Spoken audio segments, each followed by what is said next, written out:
Hello, my name is Melody Borja, and this is for my U.S. history class. I will be interviewing Mr. and Mrs. Borja, my parents. The purpose of this interview is to better understand what life is like as an immigrant. I'll be asking a series of questions that can shed some light on what it's like to abandon your home and start life in an entirely new country. Why don't we start with some introductions? Okay, my name is Gladys Borja, and I was born and raised in Colombia, South America. I've been living in the United States since 1986, so I moved here when I was 28 years old. I graduated from the University of Medellin with a bachelor's in accounting. And then I went to another university and had a postgraduate classes for finances. Currently in the United States, I am a State Farm agent, and I've been an agent for almost 29 years. Wow. Yep, that's a little bit about me. All right. And My name is Joaquin Borja. I was raised and born in Colombia. I came to this country when I was almost 30 years old in 1987. My background is in accounting. I went to University of Medellin, and I used to be at the university a teacher for two well-known universities in Colombia. When I came to this country, I was working with an accounting, small accounting firm, and then I opened my own business. I am an insurance broker. Since 1989, I have my own business. We work together, my wife and I. We have a business and insurance, and we work together. And since 2001, I opened my own brokerage of insurance. That's pretty much what I have accomplished. And also I do taxes since 1989. I have a license to do that, and I am a real estate agent. I have a license to do that too. That's pretty much what I do. awesome. When did you guys meet?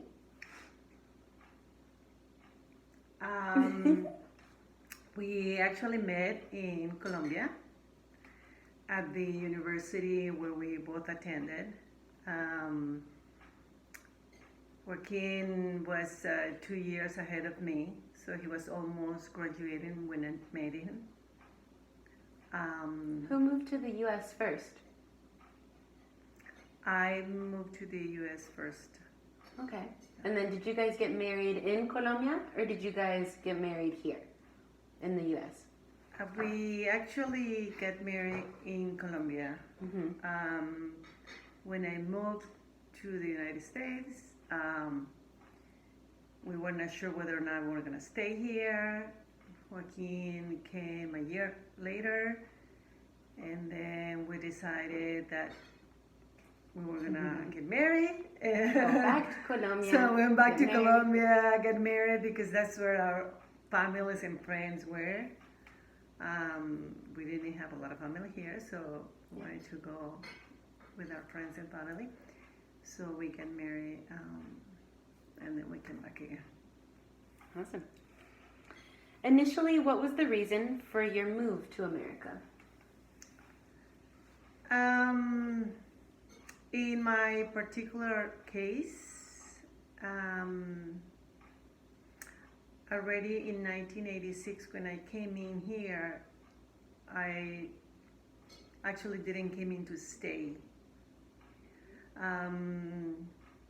You didn't plan on staying in America. No, I had my job in Colombia, I have my career, my friends, my family. So I came in because I had a brother that needed my help. He was going to have a surgery. He didn't have anybody to be with. So I came in to help him go through the process of the surgery. And so I asked permission from my job, and they gave me a permission. But a month went by, 2 months, 3 months, and they sent me a letter saying you're no longer employed here. So that's what happened. I ended up staying because I saw a lot of opportunities in my field in accounting, and I was really excited about see pages and pages in the papers about looking for people working for accounting and looking for people. And so I was like, I'm staying here. There's a lot of opportunities, and since I don't have a job anymore, so I ended up staying. What was your initial reason to move to America? When she came, I was thinking, if she's going to be in America, what's going to happen with our relationship?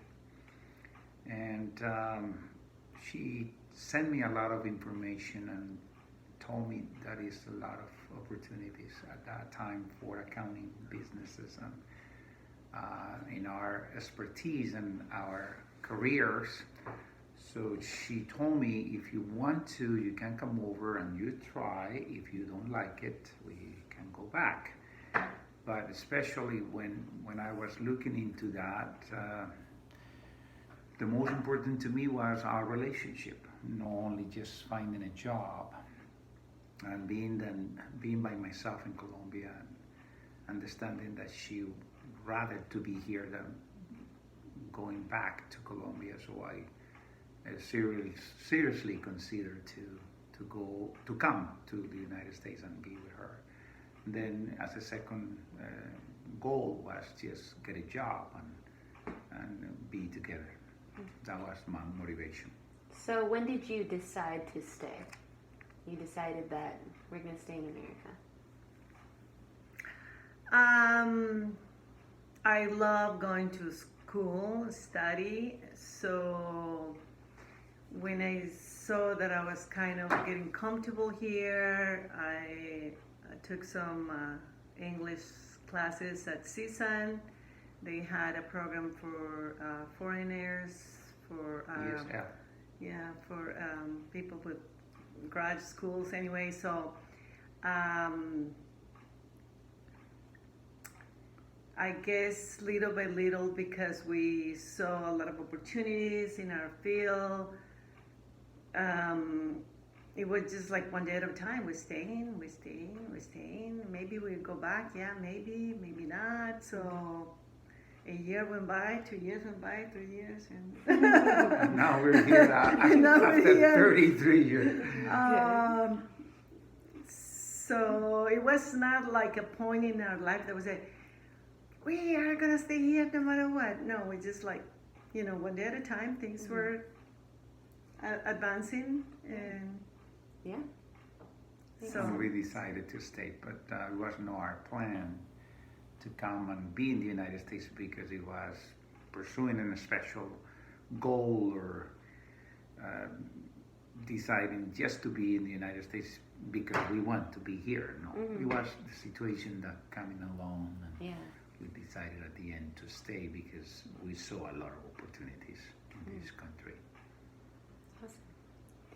What was it like starting from nothing?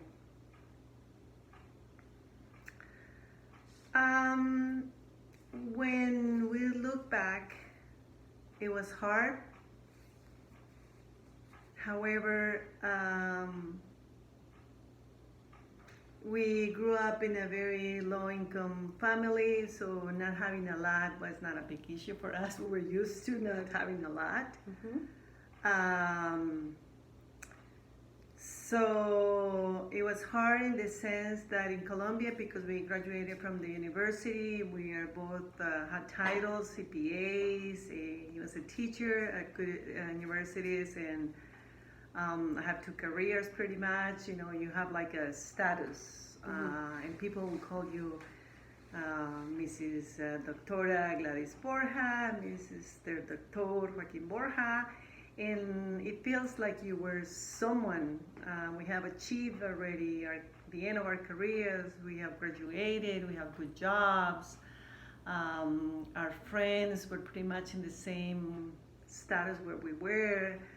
And when you graduate from universities, there's some kind of jobs that you do and some others that you don't. So even though we grew up in a very low income families, now we have achieved some kind of status. And so when we came to the United States, we have no money, we have no status, we have no friends, we have very limited family. No money. Yeah. No English. No English. And it was hard. So looking back, it was hard, but for us, it was like, this is what you need to do. This is what you need to do. You just have to keep going, and so it's when you look at yourself, the kind of jobs we needed to do at the beginning. I mean, that's totally unacceptable for the kind of position we had in Colombia. But I guess you Like do. what kind of jobs? Well, when you have a bachelor's degree, you don't clean houses, you don't, Work for free. work for free. Work for free. Um, Trying to get a job. yeah, So you she don't went- work for minimum wages. You don't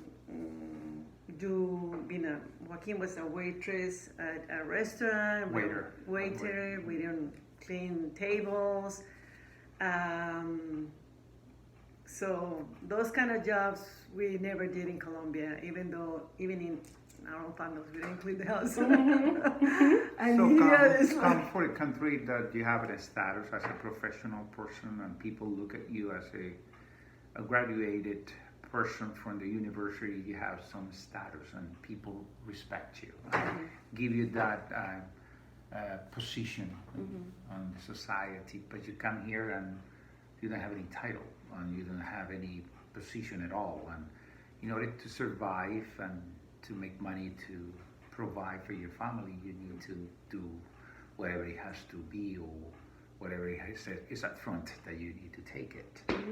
So we did it, and we went and worked because we thought working in any position at all is no going to give you a bad reputation if you are honor a position and working in the right place to provide for your family. Awesome. What's been the biggest challenge? Well, of course, through all this year, there have been so many challenges. The biggest one is, of course, not having the language to communicate, not having the status, not having the money, not having your friends, not having your family to support you, not having your customs, like Christmas, birthdays, and there's some, you've done this all your life. So biggest challenge is that, yes, we saw a lot of opportunities, but we didn't know the immigration process, or that you needed to have this kind of permits and papers and language. And so starting from there, it was just like, wow. We knew the end was great, and we knew we could do it, but the process, it's sometimes you feel like, is this really worth it? Let's go back. My biggest challenge was learning how to communicate. Why? Because in Colombia you are very feeling and touching, and very communicative. And people usually, when they talk to you, they pay attention to you, and you express your feeling, and they listen to you. But here, in order to talk to people that are so busy, and sometimes learning how to get in contact with other people without knowing the exact words to tell them how I was feeling at that time, it was hard. And I think it was one of the biggest challenge for me. I told my wife, I want to just get an injection of English and put it on my system to start talking immediately, that I can communicate with people and tell them how I really feel.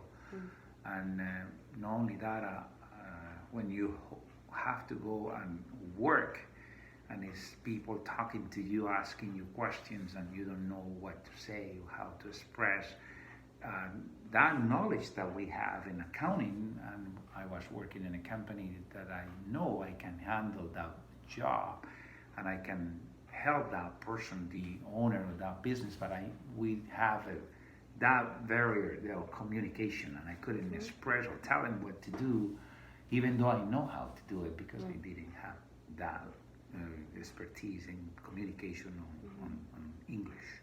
So people think you're stupid, because you don't know how to communicate. So that's how they perceive you as, who are you? Or it's hard. And sometimes you wonder, why am I here? And people ask you, why are you here if you don't speak English? And then you don't know how to tell them how to communicate that situation. But it still is something inside of yourself that is like, it's telling you, you're not stupid, you're gonna get it, and you will succeed. And that was the thing that keep us going together, especially as a couple. The support, being together, that was one of the major situations that keep us up and keep us together to grow and fight. Did you feel like you were treated fairly in the workplace as an immigrant? Of course not. You're an immigrant, you don't know the system. What were some of those experiences like? Let's say that, like I said, I have, like, for instance, a bachelor's in accounting and a master in finances. And the only jobs I could get were jobs that will do the very minimum accounting jobs and pay the very minimum. Back then was $4.25. When if I were to be graduated from bachelor's in accounting in the United States, I should have been making at least $50,000 a year. But of course, I mean, you don't know the language, you don't know the system, you don't know how to communicate. Fortunately for us, numbers are universal. So I remember my first job, and I will have a lady that she didn't like me from the beginning, and she will hide my work because she knew I did it so well, and she was jealous of me. But at the same time, I saw so many accounting problems in this company, but it's like I can't tell them what the problems were. I knew in my head what the problems were and how to fix them, but they were like, we don't trust you. You don't even speak English. You're an immigrant. Yeah. Who are you to you come don't have a title and do from here. And do changes in what do this you mean company? you're going to change this thing? What do you mean we're not doing things right? So it's expected because you needed to start from the beginning. Yeah. So how did you answer to that, though? The way we answer was by being persistent, by being consistent, and by doing what we knew how to do with the numbers, by being humble, I think, because when you don't know exactly how to react with that discrimination, you need to be able to understand that you are a foreigner. And if you're trying to impose what you're worthy for, people, they're not gonna like you.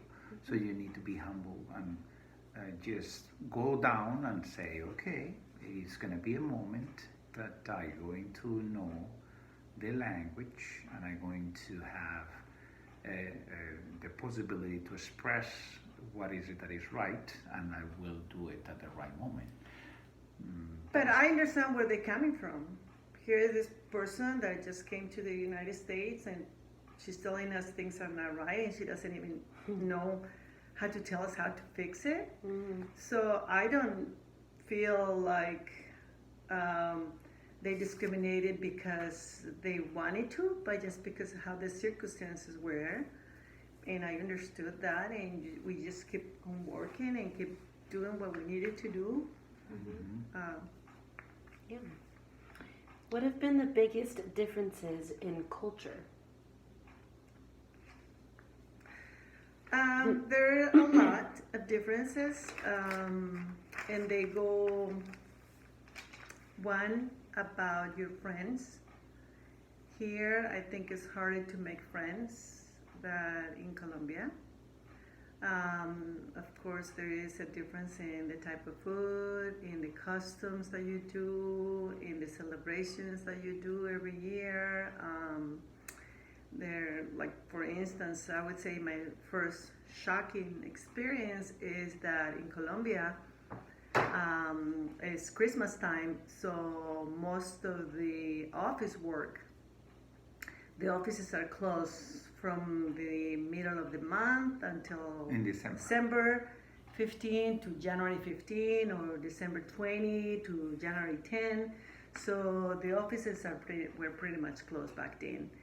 And so we were not used to work Christmas or New Year's or nothing. I mean, there were days to be with the families, with the friends, and the fincas, and having fun, and looking at the lights. What are fincas? Oh, fincas is like all the people in Colombia, the high class people. They have like a second house in the outside of the cities where, we didn't have fincas, but we had a lot of friends that had fincas. So we would go. It's like a house, a second house Yeah, in the second mountains. house in the with, mountains. Like a vacation. with Yeah, vacation Yeah, homes. vacation homes. Exactly. So I remember my first year working, I have to work December 24 all day. December 25th is a holiday, and then the following day you work.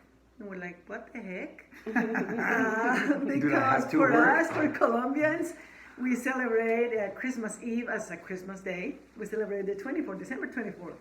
So I had to work until like 8 p.m. I got home tired, went to sleep. I was like, what? No celebration. No So it's celebration. And completely then different. December 31st, I had to do inventory. So I worked until like 1 a.m. and there was no champagne, no parties, no hats, no whistles. So it's very different way. So, I mean, from my first year working, I was like, what is this? What do you mean you guys don't close the office? What do you mean you have to work? What do you mean? So that was like my biggest thing. And of course, we didn't have all the family here. We didn't have all the friends.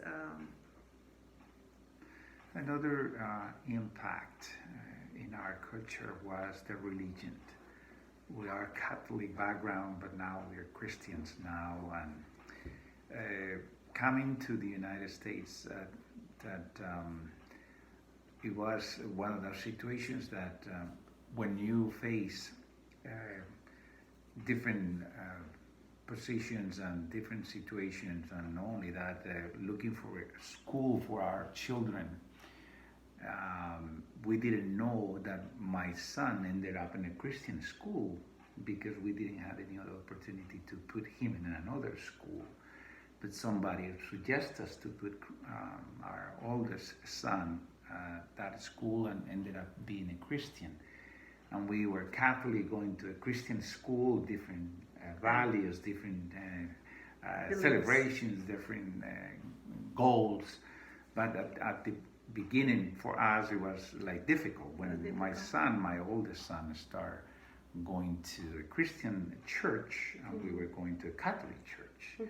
And then he asked us to go to his church, and we didn't want to go, and it was difficult. So we ended up going and listening to the pastor one time. It was funny because my wife thought that Enrique, my oldest son, was telling the pastor all our life. Because he started talking and she was intimidated, like, why this pastor is talking to me directly? Or she knows what's going on in our house.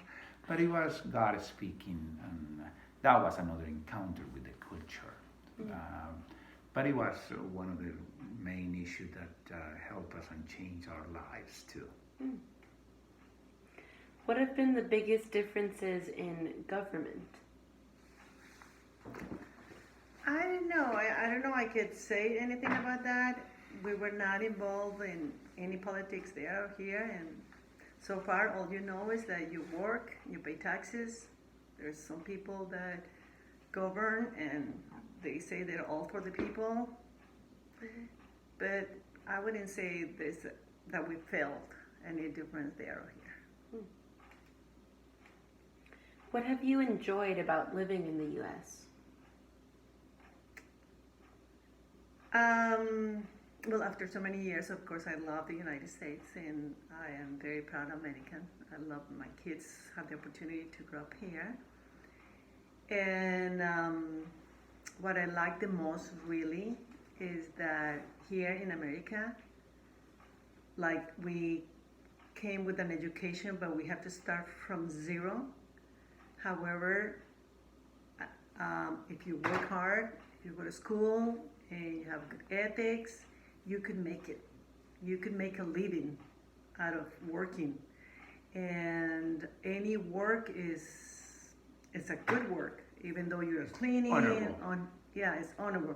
If you're cleaning offices, if you're a taxi driver, if you're whatever it is, you're respected. Back in Colombia, unless you have a college degree, they look at you like, who are you? So in here we feel like, even though we have to do this kind of works at the beginning, it was okay. It's like we were not looked at different because of the job itself. And I believe, truly believe, the opportunities that are here, I do not know there existed anywhere else in any other part of the world. Not in Colombia. I mean, we graduated and we probably could have a good living too there, but it's hard. In here, if you work hard, you could make a living. Is the biggest thing for me. It was back then, not more, a little safer to live here. Three things that is completely different than in our country. First of all, how secure or safe is living in this country. The life here is respected. In other parts of the United States could be different and cultures and no respect for people, but the standard is that they respect the human being as a person. In other countries, they don't really respect and they don't care about life of others. Another thing is freedom. You have freedom in this country, and you can talk, you can speak, you can express yourself. Nowadays, it's a little bit complicated, but we can say and we can express ourselves, and that's another point. And the other one, and the most important, is that the moral values. In this country, we have some moral values. And those values are important because as family, that keep us together. Not only that, when people know that is certain moral values, it is respect. And I think the base of love is respect. And in this country, people respect the jobs, respect other people. They are welcome other cultures from other places. And that's one of the things that impressed me when I came, because in America they open their doors for us and we have opportunities. And it's other countries that they don't open the doors for immigrants. Mm-hmm. They close the door for them. So they are receptive, they are welcome, they are good hosts to other people. and sometimes we take that for granted, and that's important. What are some of the different moral, like, values, or some of the different moral values that you would say? I mean, like for us growing up, let's say for instance, the women were less respected in Colombia, and they were like second-class citizens, and it's like, you know, we don't have a lot of opinion in our marriages or value opinion in general, I would And say. opportunities as a professional. Less opportunities, and yeah. And I think in here there were, you know, men and women are pretty much treated equal with the opportunities and so forth, and the value of the life, and so. Another thing is marriage. Here, when a person see that a man has a ring, they respect that. In Colombia, they don't respect it. But it's That's because another there are 7 women for 1 man, so everybody's fighting for the men. In Colombia. And the men are not very reliable. So That's another culture value. in Respect, here, yeah. respect for other people's lives. Here, you respect the human being, and you treat them in an equal position. Sometimes in Colombia, it's places that they don't respect the life of any other person, and easily they kill somebody and nobody get responsible, and the law doesn't apply the same as here. So the law system in this country is something important. That The law system in The this law. country? the law system in this country is important because it has a system and people enforce it. In our country, they don't enforce it. How is raising families in the U.S. like versus raising families in Colombia? Special question. I think raising kids in any country is a challenge as a parent. Why? Because there's so many situations that you have to deal with. First of all, you're looking for the best for your children. Good education, good support, and not only that, just good principle or moral principle for your kids. When you face Colombia, let's say, we wouldn't be doing the same, but it would be harder to do it in Colombia because we didn't have that much opportunity there. Here is still the same. You fight for the same values, so you work with the same goals. But here has been a little bit easier to do it because the opportunities. Yeah, I think it's mainly the opportunities here. It doesn't matter if you're rich or poor, at least there's school that you could take your kids to. And for the most part, you know, the majority of the public schools are, you know, kind of good, I would say. And they're free. And the government help you universities. in that way. yeah, the So junior the value colleges. of an education. Yeah. Did you guys both attend like school since like a young age? Did you guys both get to attend like elementary school? Or I guess I know that there it's different. That's why I'm hesitant to ask. Elementary school, junior high, high school. Yeah. I know that the grading system is different there. How is it different there, and what were your guys' experiences like going to school at these younger ages in a different country? I mean, I would say, of course, I will go back to the opportunities. There are more opportunities here.